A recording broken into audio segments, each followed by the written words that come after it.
subscribe, like, comment. And press the bell icon. And watching last this video. Hey there, tech enthusiasts. Welcome back to our channel. Today, we have an exciting product to review, the Amazon Fire Max 11 tablet. But the Fire Max 11 is the biggest and most expensive of the bunch. With a price just over $200 in the US and £250 in the UK, this mighty slab boasts a massive 11-inch pin shark screen, stellar battery life, and supports some pretty nifty accessories. So, let's dive right in. But before we do, make sure to subscribe and hit that notification bell for more on the latest and greatest tech. Cheers! Now, let's take a closer look at the Amazon Fire Max 11. As the name suggests, it's a massive 11-inch tablet. Thankfully, the bezels surrounding the display are reasonably skinny, so it isn't unnecessarily large. However, the thin bezels can sometimes lead to accidental touches on the edges of the screen, affecting responsiveness. Weighing under half a kilo, it's quite light for its size. But holding it with one hand might be a challenge unless you have large hands.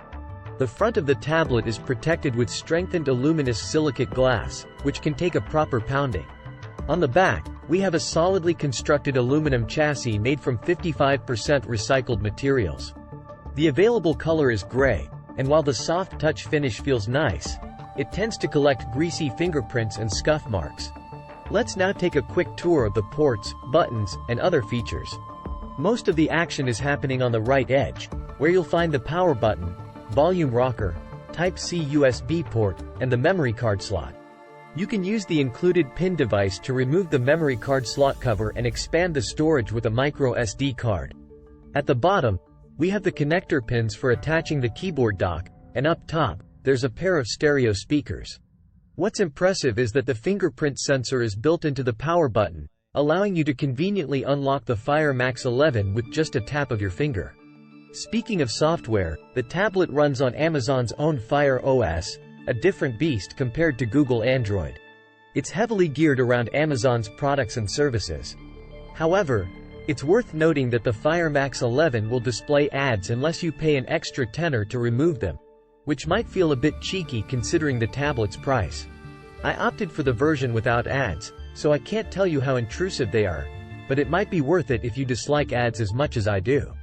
If you've never used a Fire tablet before, the main screen serves up all your apps. It's not organized like the app drawer on Android. Up top, you'll find a shortcuts bar that allows you to jump straight back into whatever you were doing and also suggests Amazon's own services. If you swipe right,